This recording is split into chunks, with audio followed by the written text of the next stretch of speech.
बूढ़ी माँ का बेशकीमती उपहार। नमस्कार दोस्तों, सानिया वॉइस स्टोरी चैनल में आपका स्वागत है। हमारी आज की कहानी है बूढ़ी माँ का बेशकीमती उपहार। बच्चों को स्कूल छोड़कर अभी काजल घर वापस आकर बैठी ही थी कि उसके मोबाइल की बेल बजी। देखा तो उसकी सहेली का फ़ोन था। फ़ोन उठाते ही वो बड़े उत्साह के साथ बोली, हेलो अनीता, कैसी है तू? अरे तुम लोगों की बहुत याद आती है। हाँ काजल, हम लोग भी तुझे बहुत मिस करते हैं। और बता, वहाँ सब कैसा चल रहा है? अनीता ने पूछा तो गहरी सांस लेते हुए काजल ने कहा, क्या बताऊँ अनीता, मेरे पति मुकुल के ट्रांसफ़र के बाद जब से हम लोग कानपुर आए हैं, मेरा तो बिल्कुल भी दिल नहीं लग रहा, कुछ भी अच्छा नहीं लग रहा। लेकिन ऐसा क्यों? नया घर पसंद नहीं आया क्या? अरे नहीं, ऐसी बात नहीं है। हमारा घर तो एक बहुत अच्छी सोसाइटी में है। आसपास जहाँ भी नज़र दौड़ाओ चारों ओर खूब हरियाली है, पर फिर भी मन में वो सुकून नहीं है जो मैं अपने पिछले घर में छोड़कर आई हूँ। सब कुछ बहुत अच्छे तरीके से चल रहा था। मेरी नौकरी भी बहुत बढ़िया चल रही थी, पर घर काम करने के लिए काम वाली बाई भी बहुत अच्छी मिली हुई थी, बिल्कुल ईमानदार, जिसके हवाले सारे घर का काम छोड़कर मैं अपनी नौकरी पे बेफिक्र होकर आराम से जा सकती थी। शाम के समय जब घर लौटती तो घर पूरी तरह से व्यवस्थित किया हुआ मिलता था। बच्चों की भी कोई चिंता नहीं रहती थी। पास में ही डे केयर जो था, सब कुछ परफेक्ट था। लेकिन जब से इनका ट्रांसफ़र हुआ है, मेरी ज़िंदगी तो ऐसे भूचाल आ गया है ना। तो यहाँ भरोसे लायक कोई मेड मिल रही है और ना ही घर के पास कोई डे केयर है जहाँ मैं अपनी जॉब के दौरान बच्चों को छोड़कर। काजल ने कहा तो उसकी सहेली अनीता बोली, यह बात तो सही है, शहर बदल जाने से बहुत कुछ बदल जाता है। फिर तो तुझे बहुत परेशानी हो रही होगी ना? हाँ अनीता, मुगल के तबादले की वजह से सब गड़बड़ हो गई है। बच्चे तो फिर से धीरे धीरे रूटीन में आ रहे हैं और मुकुल भी आते ही अपने ऑफिस के काम में व्यस्त हो गए। पर मेरा क्या, मेरा तो करियर पूरी तरह से चौपट हो चुका है। कहते काजल का मन उदास हो गया। तभी एक कुरियर वाले ने दरवाजे पर बेल बजाई। अच्छा अनीता, बाद में बात करती हूँ तुमसे, दरवाजे पे कोई आया है, कहते हुए काजल ने मोबाइल रखा और दरवाज़ा खोलकर कुरियर लेने लगी। तभी पार्सल लेकर दरवाज़ा बंद करने ही लगी थी कि उसकी सरसरी नज़र थोड़ी दूर एक पेड़ की ओर में खड़ी एक बूढ़ी औरत पे पड़ी। उसे देखती वो अंदर तक काँप उठी। बुढ़िया फिर से यहाँ है? हे भगवान, आखिर यह बूढ़ी औरत रोज मेरे घर पे टकटकी लगाए क्यों देखती रहती है? न जाने क्या चाहती है यह बुढ़िया। कहीं ऐसा न हो कि छुप छुप कर हमारे बारे में जानकारी हासिल कर रही है। कहीं कोई लूटपाट के इरादे से? सोचते सोचते काजल की दिल दहल उठा। उसके मन में कई तरह की शंकाएं घर बनाने लगी, क्योंकि 3 दिन से लगातार वो बुजुर्ग औरत उसके घर के पर नज़र बनाए रखी हुई थी। हर क्षण काजल के मन में बेचैनी लगातार बढ़ती ही जा रही थी। जब रात को उसका पति मुकुल घर आया तो काजल के चेहरे में बेचैनी को भांपते हुए बोला, काजल क्या हुआ? तुम्हें तबीयत तो ठीक है? कुछ परेशान लग रही है। वो चिंता की ही तो बात है। वो अजीब सी बूढ़ी महिला आज फिर हमारे घर को टकटकी लगाए देख रही थी। न जाने क्या चल रहा है उसके दिमाग में, आखिर चाहती क्या है वो? काजल ने गुस्से और डर के मिश्रित भाव लिए कहा तो मुकुल बोला, अरे काजल, इसमें चिंता की कुछ बात नहीं है, एक बूढ़ी औरत ही तो है, कर ही क्या सकती है। वह अब भी कमाल करते हैं। आजकल माहौल अच्छा नहीं है, चोरी और डकैती तो एक आम बात हो गई है। आए दिन टीवी पर भी बच्चों के अपहरण की खबरें देखने सुनने को मिलती है। उस बूढ़ी औरत का हमारे घर पे नज़र बनाए रखने के पीछे कोई न कोई मकसद जरूर है। यह सुनकर मुकुल भी थोड़ा बेचैन हो उठा और फिर बोला, तो ठीक है, मैं सोसाइटी के गार्ड को खास ध्यान रखने के लिए कह देता हूँ। अगर अगली बार कुछ ऐसा होता है तो तुम मुझे तुरंत कॉल कर देना। बात ज़्यादा बढ़ेगी तो हम पुलिस कंप्लेन करेंगे। उसके बाद 2-3 दिन बीत गए। अपनी ज़िंदगी को दोबारा से रास्ते पर लाने की काजल की कोशिश जारी थी, ताकि वो फिर से नौकरी पर जाना शुरू कर सके। हर रोज़ छत पर कपड़े सुखाते हुए काजल की नज़र सन्यासी उस इधर उधर दौड़ने लगती। 3 दिन से वो बूढ़ी औरत नजर नहीं आ रही थी। मन को एक सुकून मिला, थोड़ी इस मुसीबत से तो पीछा छूटा। परंतु अगले दिन जब काजल अपने बच्चों को स्कूल बस में बैठाकर घर वापस आ रही थी, तभी सहसा उसके सामने वो वृद्ध महिला आ गई। उसे अपने सामने देखते ही काजल अंदर तक सिहर उठी और बहुत तेज गति से चलने लगी। बेटी, मैं तुमसे कुछ कहना चाहती हूँ, मेरी बात तो सुनो। बेटी, एक बार सुनो। तो वो बूढ़ी औरत पीछे से आवाज़ लगाती रह गई, लेकिन काजल तेज गति से दौड़ती हुई अपने घर चली गई और तुरंत दरवाज़ा बंद करके अपने पति को फ़ोन लगा दिया। घबराने वाली कोई बात नहीं है काजल, मैं अभी की अभी पुलिस को फ़ोन कर रहा हूँ, तब तक तुम दरवाज़ा बिल्कुल मत खोलना। फ़ोन करने के करीब 20 मिनट के अंदर ही अंदर मुकुल पुलिस को अपने साथ लेकर वहाँ पहुँच गया।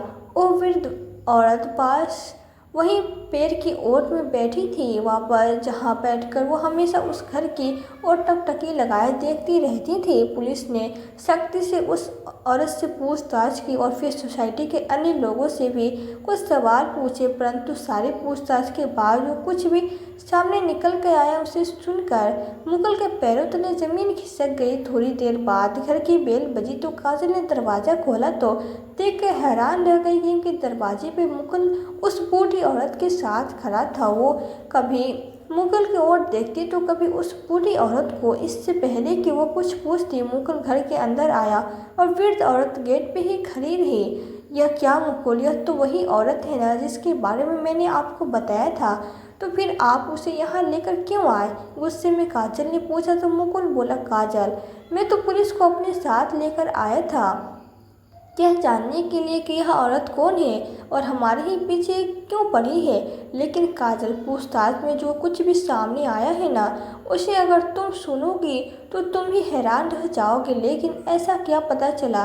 बेचैनी भरे स्वर में काजल ने मुकुल से पूछा। बात यह है कि जैसा हम उस औरत के बारे में सोच रहे थे ना, वो ऐसी बिल्कुल भी नहीं है। जानती हो कौन है वो औरत? आश्चर्यचकित चेहरा लिए काजल आगे की बात सुनने को बेकरार थी। तो मुकुल ने कहा, उसका नाम गीता देवी है और हमसे पहले वो इस घर की मालकिन थी। यह बात सुनकर काजल को तो जैसे काटो तो खून नहीं क्या, लेकिन ऐसा कैसे हो सकता है, क्योंकि यह घर तो आपने अपने कलीग दोस्त राजू मल्होत्रा से खरीदा था, जिसे विदेश में बहुत अच्छी नौकरी मिल गई थी। क्या यह राजू मल्होत्रा की माँ है? हाँ काजल, यह बेचारी बूढ़ी और अभागी औरत उसी राजू की माँ है। लेकिन काश राजू मल्होत्रा ने तो बताया था कि उसके माँ बाप इस दुनिया में नहीं है। उसने झूठ बोला था काजल। उसके पिता की मृत्यु 1 वर्ष पहले हुई थी। उसके बाद उस निर्लज इंसान ने सबसे पहले धोखाधड़ी से सब कुछ अपने नाम करवा लिया और फिर अपनी विधवा माँ को ही वृद्धा आश्रम भेज दिया। उसके बाद यह घर हमें बेचकर वो चुपचाप विदेश चला गया। मैं अभी तक हैरान हूँ, आखिर कोई इंसान अपनी माँ के साथ ऐसा इतना बड़ा धोखा कैसे कर सकता है, और वो भी तब जब उसकी माँ का कोई और सहारा नहीं हो। काजल भी मिश्रित सी हो उठी और इधर मुकुल की आंखें भी नफरत से भर आए। फिर कुछ सोचते हुए काजल ने कहा, अच्छा चलो, यदि यह इस मकान की पुरानी मालकिन है तो भी अब यहाँ क्या करने आई है? यह घर हमने वापस मांगने, लेकिन मुकुल हमने तो इस घर की पूरी कीमत देकर इसे खरीदा है ना। काजल चिंता भरे स्वर में बोली। तो मुकुल ने कहा, अरे नहीं काजल, वो बात नहीं है। दरअसल आज उनके पति की मृत्यु को पूरा 1 साल हो चुका है। उनकी सहेली पहली बरसी है, इसलिए वो उस कमरे में उनकी आत्मा की शांति के लिए दिया जलाकर प्रार्थना करना चाहती है, जहाँ वो और उसके पति रहते थे, जहाँ उन्होंने अंतिम सांस ली थी। तो यह भी कोई बात हुई भला?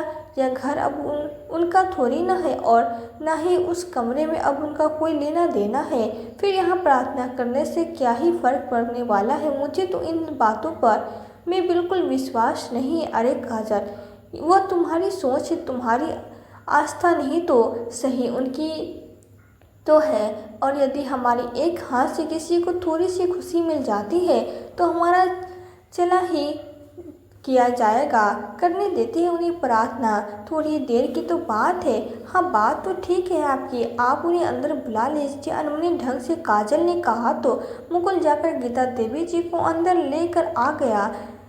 बिल्कुल दुबली पतली सी काया, बूढ़े शरीर पे पुरानी सी सफ़ेद सूती साड़ी, जहाँ एक और हड्डी शरीर से हड्डी बाहर निकलने को आतुर थी, तो वहीं दूसरी ओर अंदर तक धंस चुकी उनकी आंखों से भीगी भीगी आंखें गीता देवी जी को गौर से देखते हुए काजल का कलेजा मुंह को आ रहा था। अंदर आकर गीता देवी जी ने काजल और मुकुल के सर पे हाथ रखकर उन्हें खूब आशीर्वाद दिया और फिर एक नज़र उठाकर उस घर को देखने लगी जो कभी उनका अपना हुआ करता था। पल भर में न जाने कितनी ही यादें उनके मानस टहल पर उभर आए, न जाने कितने सुख और कितने दुख भरे पल एक साथ उनकी आंखों में तैरने लगे। यह कमरा हुआ करता था मीरा और राजू के पिता का।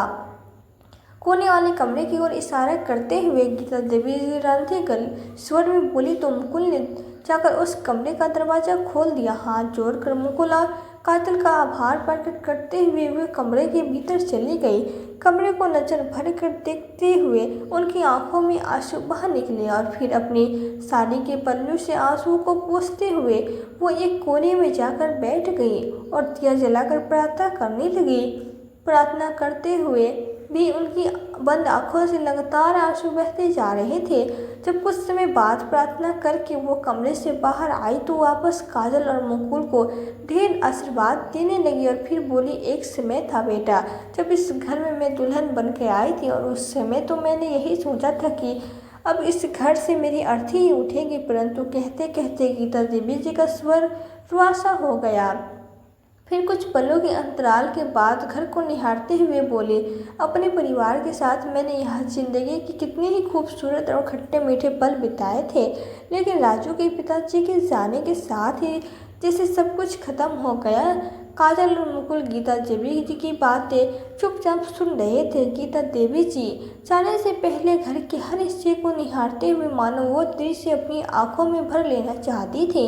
मन तो उस घर को छोड़ने को तैयार नहीं था, परंतु ज़्यादा देर तक वहाँ रुक भी नहीं सकती थी, इसलिए थोड़ी देर अपने दिल का हाल सुनाकर गीता देवी भरी मन से उठी और बोझिल कदमों से बाहर जाने लगी। मुकुल उनकी हालत को समझ रहा था।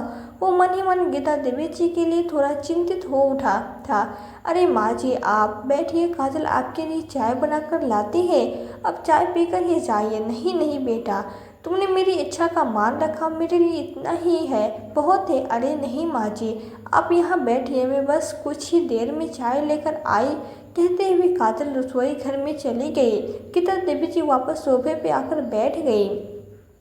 उसी समय मुकुल रसोई घर में आया और उत्साहित स्वर में बोला, काजल एक बहुत अच्छा आइडिया आया है मेरे दिमाग में, जिससे हमारी परेशानी भी दूर हो जाएगी और इन माता जी के मन की मुराद भी पूरी हो जाएगी। अच्छा, मैं भी तो जानूं कि आखिर ऐसा कौन सा आइडिया आया है? काजल हैरानी से पूछा तो मुकुल ने कहा, क्यों न हम इन्हें अपने घर में ही रख ले। यह तुम क्या कह रहे हो मुकुल, तुम्हारा दिमाग तो ठिकाने पे है ना? यहाँ कोई धर्मशाला नहीं खोला है हमने, काजल झल्लाते हुए बोली तो मुकुल ने उसे समझाते हुए कहा, काजल जरा सोचो तो, वैसे भी तो वो अकेली है, कितनी दुखी है बेचारी, और यहाँ इस घर में तो जैसे उनकी जान बची। अगर हम उन्हें यहाँ रहने की इजाज़त दे देते हैं तो उन्हें यह घर छोड़कर जाना ही नहीं पड़ेगा और तुम्हारी परेशानी भी दूर हो जाएगी। वो हमारे घर का ख्याल भी रख लेगी, फिर तो तुम बड़े आराम से अपनी नौकरी पे जा सकती हो। मुकुल की बात सुनकर काजल को सोच पड़ गई और फिर बोली, तो क्या तुम उन्हें नौकर बनाकर यहाँ रखना चाहती हो?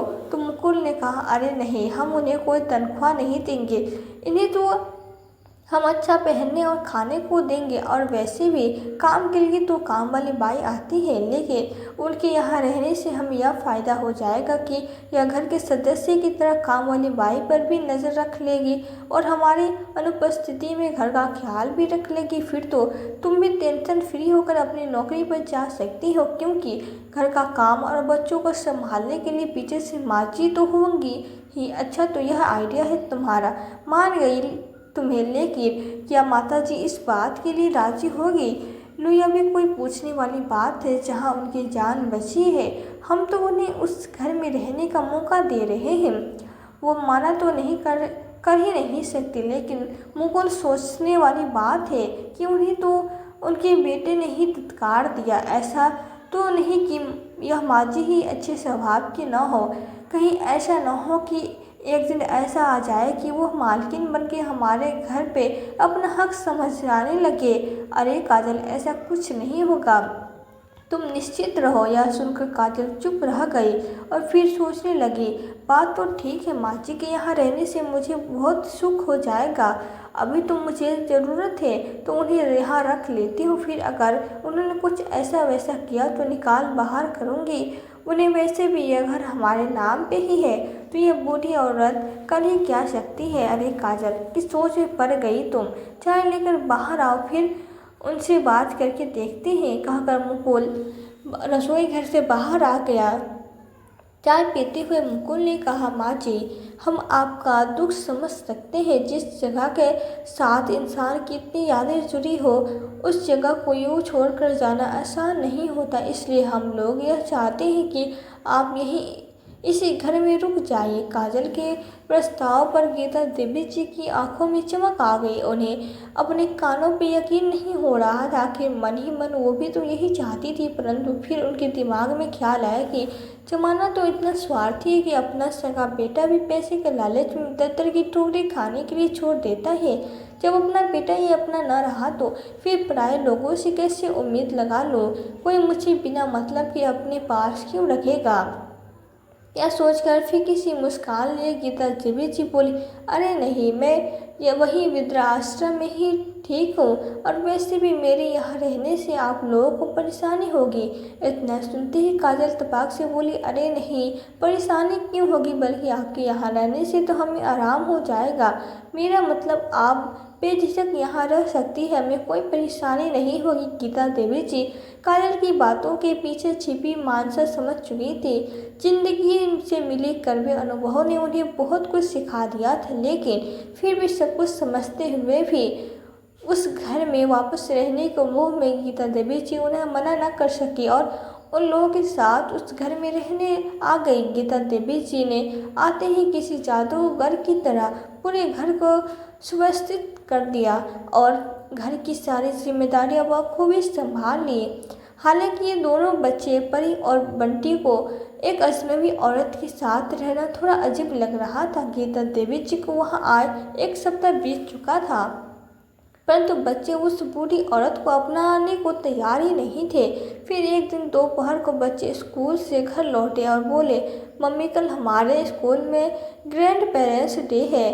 पता है, सब बच्चे अपने दादा दादी को लेकर आने वाले हैं, लेकिन हमारे पास ना तो दादा दादी है और ना ही नाना नानी। इतना सुनते मुकुल गीता देवी जी की ओर इशारा करते हुए बोला, अरे है तो सही, तुम्हारे पास तुम्हारी दादी माँ नहीं, यह हमारी दादी माँ नहीं है। जानते भी है मेरे दोस्त, गोलू की दादी कितनी मॉडर्न है। और यह तो बंटी ने गुस्से में कहा और अपने कमरे में चला गया। यह सुनकर गीता देवी जी को थोड़ा उदास हो गई, परंतु कोई और रास्ता नहीं था, इसलिए बुझे मन से दोनों बच्चे गीता देवी जी को अपने स्कूल ले जाने के लिए मान गए।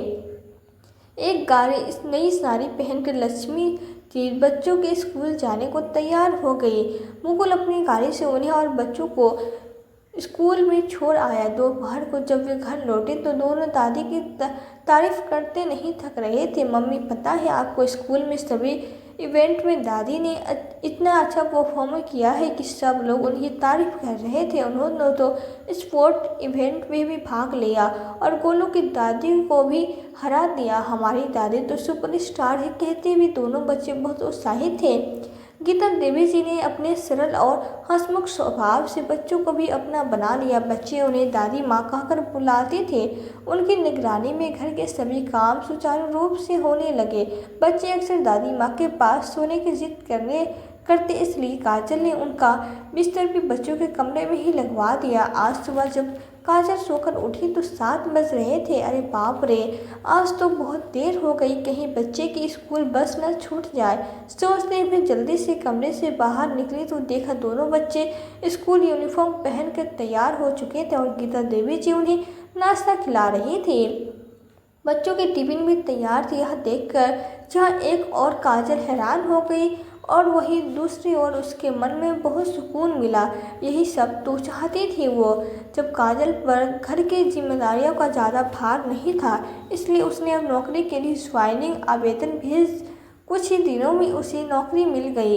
अब वो बेफिक्र से अपनी नौकरी पर जा रही थी। गीता देवी जी को खाना पकाने का बहुत शौक था, इसलिए वो खाना पकाने का काम स्वयं करने लगी। घर के बाकी सारे काम बड़ी कुशलतापूर्वक काम वाली बाई से करवा लेती। किचन का तो वो खास ख्याल रखती थी, खासकर बच्चों के लिए नए नए स्वादिष्ट और पौष्टिक व्यंजन बनाकर दिया करती थी। यहाँ काजल और मुकुल यह देखकर हैरान थे कि उनके दोनों बच्चे, जो हर रोज कभी चिप्स तो कभी पिज्ज़ा बर्गर की डिमांड किया करते थे, जंक फूड के अतिरिक्त जिन बच्चों को कुछ पसंद ही नहीं आता था, वो बच्चे घर के बने व्यंजन बड़ी खुशी से खा रहे थे।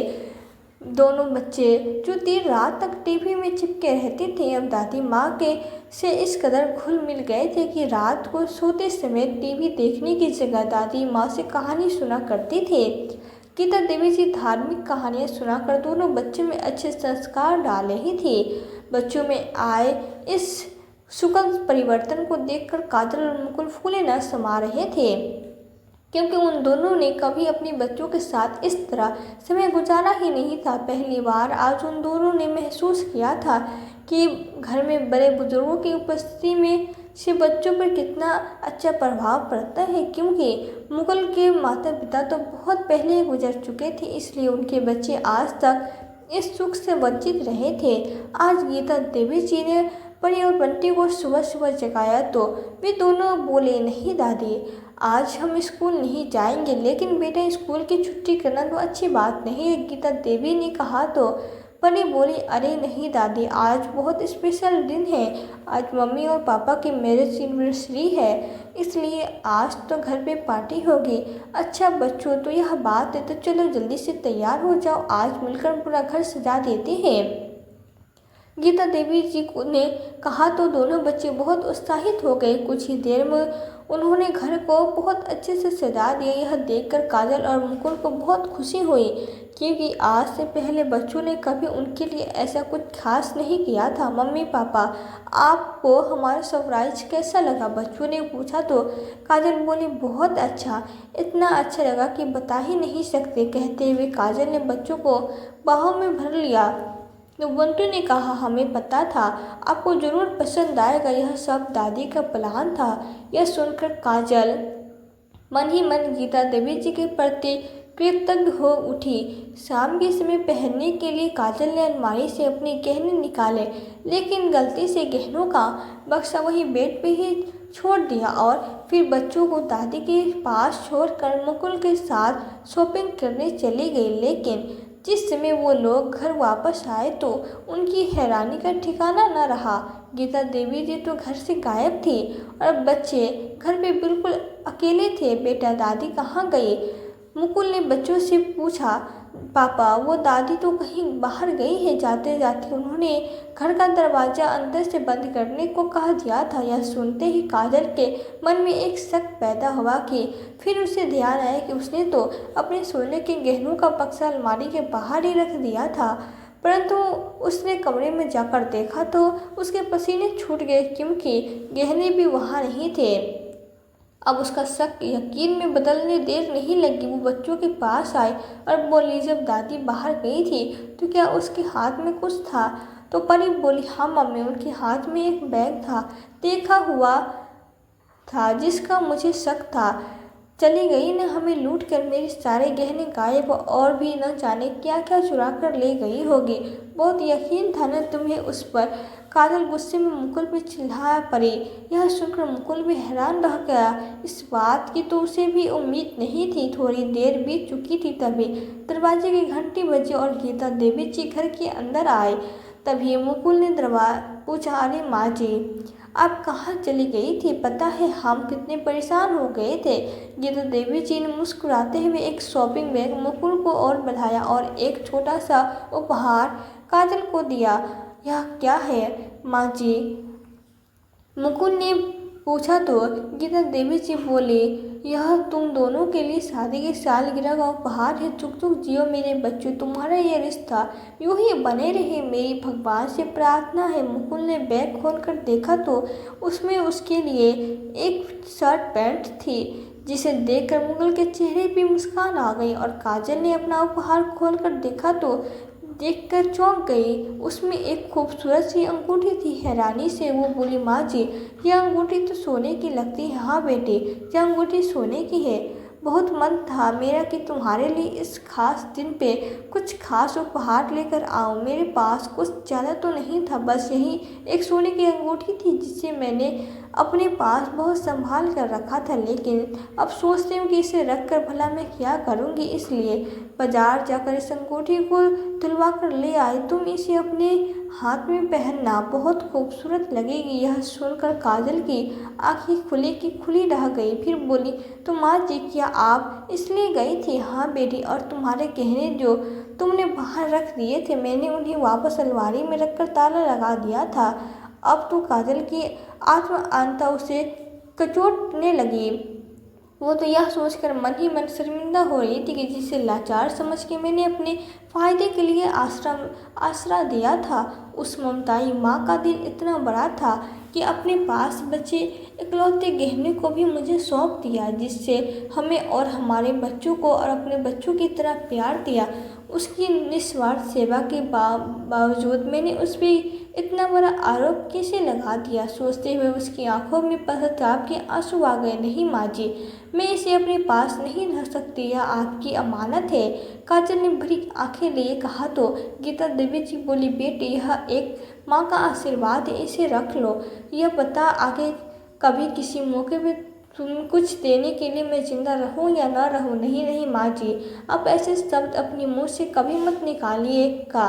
भगवान आपका आशीर्वाद हमेशा हमारे सर पे बनाए रखे। कहते हुए काजल उनसे ऐसे लिपट गई जैसे वर्षों बाद कोई बिछड़ी हुई बेटी अपनी माँ से मिल रही हो। वो दिन काजल को कभी नहीं भुला, क्योंकि उस दिन उसे भगवान ने ऐसा बेशकीमती उपहार दिया था जो अनमोल था। और वो उपहार था निस्वार्थ भावनाओं से भरा माँ का प्यार। और वो दिन गीता देवी जी के लिए भी बहुत यादगार बन गया, क्योंकि उस दिन उस पर उनकी पुनः प्रतिष्ठा हुई। एक आदरणीय माँ के रूप में अगले ही दिन घर के बाहर लगी मेन गेट को भी बदल दिया गया और एक नई नेम प्लेट लगाई गई, जिस पे लिखा था गीता निवास। तो दोस्तों, आपको आज की कहानी कैसी लगी कमेंट करके ज़रूर बताएं और चैनल को सब्सक्राइब करना बिल्कुल ना भूलें। मिलते हैं एक नई कहानी के साथ। कहानी को पूरा देखने और सुनने के लिए आपका दिल से बहुत बहुत धन्यवाद।